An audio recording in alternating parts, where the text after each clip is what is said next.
नमस्कार, मैं नयन वाश स्वागत करता हूँ आप सभी का ब्लिस एकेडमी पर।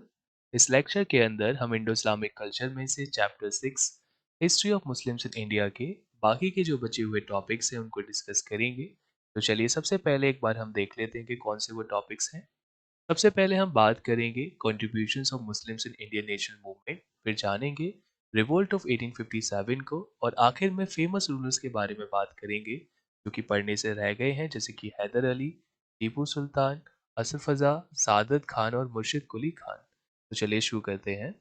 सबसे पहले हम यहाँ पे बात कर रहे हैं मुस्लिम्स के कंट्रीब्यूशन की इंडियन नेशनल मूवमेंट में। तो इस बात में बिल्कुल भी कोई डाउट नहीं है कि जो मुस्लिम्स थे उन्होंने काफ़ी तादाद में इंडियन नेशनल मूवमेंट के अंदर पार्टिसिपेट करके अपनी जान की बाजी लगाई ब्रिटिश रूल के खिलाफ। अगर हिस्ट्री की आर्काइव्स को उठा के हम देखें, जैसे कि कैसर उल तवारीख है, तो इसमें लगभग जिक्र आता है कि 1857 से 58 के बीच में लगभग 27,000 मुस्लिम्स को अपनी जान देनी पड़ी। और ये जो जानें हैं, ये वो मौतें नहीं हैं जो कि जनरल मैसाकेयर के अंदर हुई थी। ठीक है, यानी कि ये ऑफिशियल डाटा है।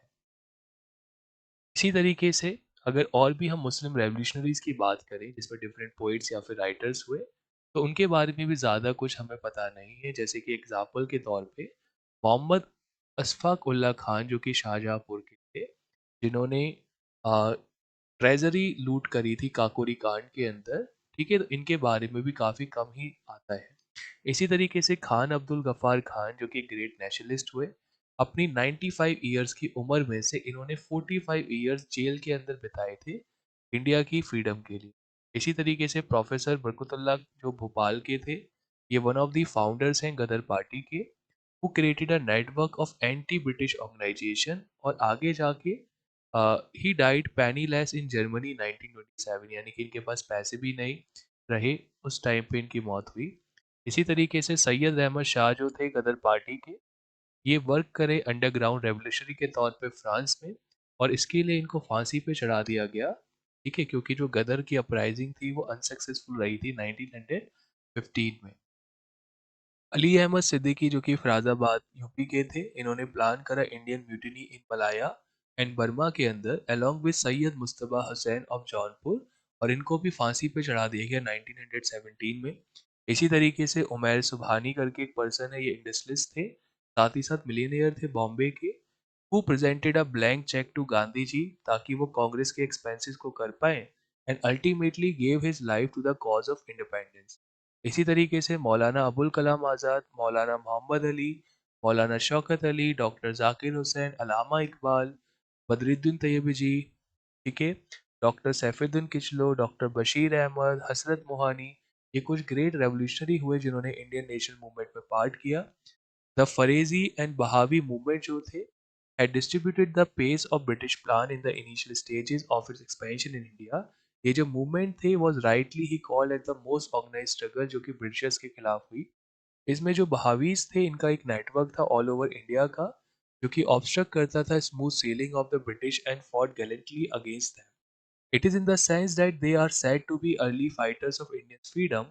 They resisted their fresh master, gave him a befitting reply, and convicted their stay in India was moment।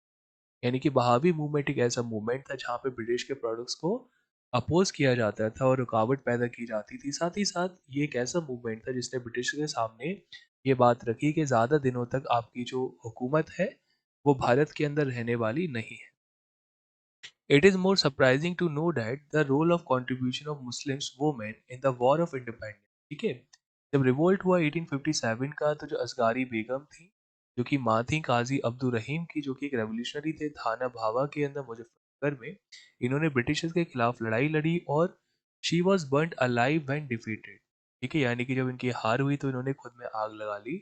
Similarly Habiba Rahimi, इन्होंने भी क्या किया, इंग्लिश फोर्सेस के सामने ऑब्स्ट्रक्शन पैदा करे, जिसके लिए बाद में इनको फांसी चढ़ा दिया गया।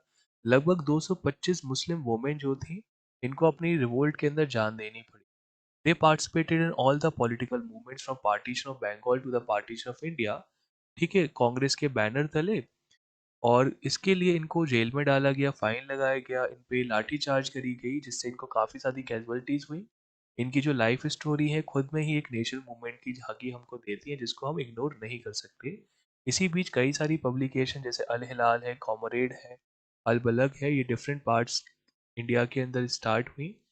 अ, जो लीडर थे जमातुल उलामा करके, इन्होंने टूर किया डिस्ट्रिक्ट ऑफ बंगाल और हिंदू मुस्लिम यूनिटी को बढ़ावा दिया, साथ ही साथ जो इम्पोर्टेंस थी फ्रीडम मूवमेंट की उसके बारे में बताया।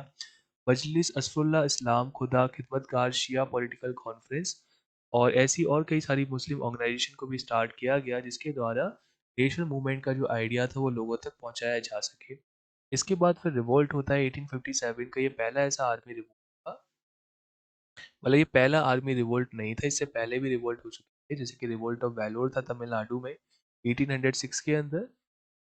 ये पहला आर्मी रिवोल्ट था जो कि ब्रिटिशर्स के खिलाफ हुआ, because they are forcing them to wear the heads जो कि पिग पॉक्स की बनी हुई थी। कमाल एंड रोटी जो था उस टाइम पे सिंबल बना इस रिवोल्ट का। रामोजी बापू और अजीमुल्ला खान जो थे, इन्होंने स्ट्रेटजी रखी थी इस रिवोल्ट की लंदन के अंदर, और 31 मई को चुना गया था रिवोल्ट के लिए। लेकिन अनफॉर्चुनेटली ये जो रिवोल्ट था 10 मई 1857 को ही हो गया, यानी कि लगभग 21 दिन पहले ये चीज हो गई प्लान से। जब ये रिवोल्ट हुआ था तो इस टाइम पे जो प्राइम मिनिस्टर थे ब्रिटेन के, ये पैमरस्टर्न थे।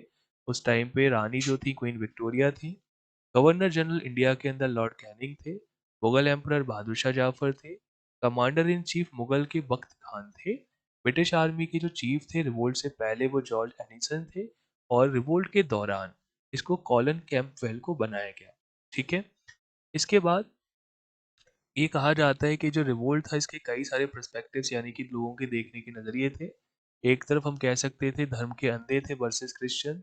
एक तरफ कहा जा सकता था कि सभ्यता और असभ्यता की लड़ाई थी, या फिर हम कह सकते हैं हिंदू मुस्लिम्स की लड़ाई या फिर नेशनल मूवमेंट की लड़ाई थी। रिवोल्ट ऑफ 1857 पे काफ़ी सारी बुक्स लिखी गई हैं, इंपॉर्टेंट है याद रखिएगा। जैसे कि एक बुक है 1857, इसको एस एन सेन ने लिखा है। इंडियन वॉर ऑफ इंडिपेंडेंस ये वी डी सावरकर ने लिखी है। द सेपॉय म्यूटनी रिवोल्ट ऑफ 1857 इसको आर सी मजुमदार ने लिखा है। Poverty and the un British rule in India इसको दादा भाई नरोजी ने लिखा था। तो ये जो बुक्स एंड ऑथर वाला सेक्शन होता है वहाँ पे पूछ ली जाती है। अब हम बात करते हैं फेमस रूलर्स की। तो बेसिकली ये फेमस रूलर्स हमको सिलेबस के हिसाब से पढ़ने थे। इसमें से हम कुतुबुद्दीन ऐबक, गयासुद्दीन बलबन, अलाउद्दीन खिलजी, फिरोज शाह तुगलक, जहरुद्दीन बाबर, शेर शाह शूरी, जलाउद्दीन अकबर, औरंगजेब आलमगीर और बहादुर शाह जाफर के बारे में अब तक पढ़ चुके हैं। यहाँ पे दो और ऐसे रूलर्स बन रहे हैं जिन पे काफ़ी क्वेश्चन प्रीवियस ईयर्स में पूछे हैं, तो इनको अभी हम और पढ़ते हैं। ठीक है, तो हैदर अली और जो टीपू सुल्तान है इनके बारे में और हमें पता होना चाहिए। इस पे प्रीवियस ईयर्स में क्वेश्चन पूछे गए हैं। सबसे पहले हम हैदर अली की यहाँ पे बात करें। हैदर अली का पूरा नाम नवाब हैदर अली खान बहादुर था। ये बुडीकोट कोलार कर्नाटक में 1720 में पैदा हुए।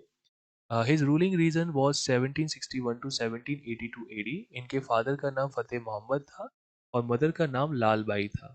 हैदर अली ने अपने करियर की starting as a commander in chief यानी कि सेनापति करी थी नान राज के पीरियड के दौरान। वो डिक्लाइन हिज पोजीशन, तो इसके बाद इन्होंने डी फैक्टो रूलर ये मैसूर के बने। ठीक है। हैदरा जो थे, इन्होंने मॉडर्नाइज किया अपनी आर्मी को फ्रेंच एक्सपर्ट्स की मदद से। ही allied with the French and the Nizam and gave a crushing defeat to English in first Anglo Mysore war, यानी कि पहला एंग्लो मैसूर वॉर जो हुआ था वहाँ पे हैदर अली ने निज़ाम की आर्मी की मदद लेते हुए और फ्रेंच आर्मी की मदद लेते हुए पहले एंग्लो मैसूर वॉर के अंदर ब्रिटिश आर्मी को यहाँ पे हराया। इसके बाद सेकंड एंग्लो मैसूर वॉर होता है जहाँ पे Hyder with the association of Nizam and Maratha start fighting against the British, लेकिन बीच में यहाँ पे इंजर्ड हो जाते हैं और फाइनली इनकी 1782 में डेथ हो जाती है। लेकिन यानी कि जो सेकंड एंग्लो मैसूर वॉर हुआ है वहाँ पे हैदर अली की डेथ हो गई। हैदर जो था ये हिंदू डिटीज को यूज करता था और कैलेंडर कैलेंडर और कॉइन्स में हिंदू डिटीज को यूज किया करता था। इसकी जो कब्र है ये श्रीरंगनापट्टनम कर्नाटक के अंदर मौजूद है। हैदर अली के बाद जो अगले रूलर बनते हैं वो टीपू सुल्तान है। टीपू सुल्तान का पूरा नाम बादशाह नसीबुद्दौला सुल्तान फतेह अल बहादुर साहब टीपू था। इनका बर्थ देवान हली के अंदर हुआ जो कि प्रेजेंट टाइम बैंगलोर कर्नाटका है 20 नवंबर 1650 को। इनका रूलिंग पीरियड 1782 से 1799 के बीच में रहा। हैदर अली जो थे वो टीपू सुल्तान के फादर थे और इनकी माँ का नाम फतीमा फखरुन्निसा था। जब हैदर अली की डेथ हुई तो जो इनके बेटे थे टीपू, इन्होंने सेकंड एंग्लो मैसूर वॉर को कंटिन्यू रखा, लेकिन उससे ये काफ़ी थक गए थे। तो वॉर जो था एक ट्रीटी के साथ एंड होता है जिसको ट्रीटी ऑफ मैंगलोर कहते हैं 1784 में। लेकिन धीरे धीरे करके जब मैसूर की पावर बढ़ रही थी तो ये बात जो निज़ाम था उसको डाइजेस्ट नहीं हो रही थी, ना ही मराठा को डाइजेस्ट हो रही थी। तो इसके बाद इन लोगों ने क्या किया, टीपू के खिलाफ 1786 में एक ग्रुप बना लिया और वहाँ पे फिर टीपू को हराया। तो दोनों ही जो निज़ाम और मराठा थे इसके लिए वो इंग्लिश के क्लोज आ गए और उनके साथ मिलकर टीपू को यहाँ पे हराया। अब जो थर्ड एंग्लो मैसूर वॉर था 1790 से 92 के बीच में, ये बेसिकली इंग्लिश मराठा निज़ाम एक तरफ थे और यहाँ पे टीपू एक तरफ था। अंत में यहाँ पे टीपू की हार होती है और यहाँ पे एक ट्रीटी यानी कि समझौता होता है जिसको ट्रीटी ऑफ श्रीरंगनापट्टनम कहते हैं, जो कि 1792 के अंदर साइन हुआ, जहाँ पे जो आधा मैसूर था इस ट्रीटी के तहत विक्टोरियस एलाइज को सौंप दिया गया। फिर चौथा एंग्लो मैसूर वॉर होता है जो कि 1799 में हुआ। इसका खात्मा कंप्लीट कोलैप्स के साथ होता है टीपू की पावर का और यहाँ पे टीपू सुल्तान की डेथ हो जाती है श्रीरंगनापट्टनम में 1799 में। टीपू जो था ये भी हिंदू डिटीज को यूज करता था अपने कैलेंडर और कॉइन्स पे। टीपू जो था ग्रेट रिगार्ड रखता था जगत गुरु शंकराचार्य को, जो कि श्रीलंका के थे, और इनको फंड्स भी दिया करता था अपने टेम्पल्स को रिपेयर करने के लिए। टीपू पहला ऐसा इंडियन सॉवरन हुआ who tried to apply the western method to his administration। Tipu ने जैकोबियन क्लब को भी ज्वाइन किया था फ्रांस के अंदर और अपनी रेस्पेक्ट भी पे करी थी ट्री ऑफ लिबर्टी को। तो ये पूछा जाता है कि जो ट्री ऑफ लिबर्टी है श्रीरंगनापट्टनम में वो किसने लगाई थी, तो ये टीपू सुल्तान ने लगाई थी। ठीक है, टीपू जो था ये रॉकेट्स को यूज किया था इसने पहली बार अपने रीजन में। Instead of emperor Shah Alam's name Tipu inserted his own name on khutba. ठीक है, यानी कि फ्राइडे को जो सरमन्स दिए जाते थे उसमें Tipu sought a sanad from the Ottoman Khalifa to legitimate his rule, यानी कि इसने एक सर्टिफिकेट भी लिया था खलीफा से ताकि ये जो अपना पार्ट है उसको लेजिमेट कर पाए कि भाई मैं जो रूलर बना हूँ वो बिल्कुल सही है, इसमें कोई चीटिंग नहीं करी गई है। टीपू सुल्तान के बाद तीन और ऐसे पर्सन है जिनके बारे में पढ़ सकते हैं, शायद इस पे क्वेश्चन पूछ दिया जाए, जैसे कि अशफजाद है। ये बेसिकली फाउंडर थे अशफजिया हाउस हैदराबाद के अंदर। He was a Qilich Khan and popularly known as Nizam ul Mulk. ये लीडर है तुरानी पार्टी मुगल कोर्ट के अंदर। ठीक है, निजाम उल मुल्क के बारे में पीछे भी लेक्चर में हमने पढ़ा था। ऐसी एक पर्सन है सादत खान, ये फाउंडर है इंडिपेंडेंट प्रिंसिपलिटी ऑफ अवध। इनको पॉपुलरली बुरहान उल मुल्क के नाम से जाना जाता था। ये ईरानी पार्टी मुगल कोर्ट के लीडर थे। और आखिरी पर्सन यहाँ पे मुर्शिद कुली खान है जिनके बारे में हमें पता होना चाहिए। ये बेसिकली इंडिपेंडेंट रूलर बने बंगाल की। तो इस तरीके से ये जो छठा चैप्टर था history of Muslims in India यहाँ पे ये कंप्लीट होता है। अब सबसे पहले आप फिर से मैं यही कहूँगा कि चारों लेक्चर्स को एक बार देखेंगे, फिर क्वेश्चन बैंक उठाएंगे। जब आप क्वेश्चन बैंक एक बार ढंग से रीड कर लेंगे सारे क्वेश्चंस को, इस चैप्टर में काफ़ी सारे क्वेश्चंस है ना, तो टाइम निकाल के ज़रूर उसको पढ़ें और तब आपकी एक बार समझ में आएगा कि क्या चीज़ इंपॉर्टेंट है और क्या चीज़ नहीं। जिन भी रूलर्स पे स्टार मार्क थे उनके बारे में आप याद रखेंगे, काफ़ी सारे क्वेश्चन एग्जाम में आए हैं। तो चलिए फिर मिलेंगे एक नए लेक्चर के अंदर, तब तक के लिए गुड बाय।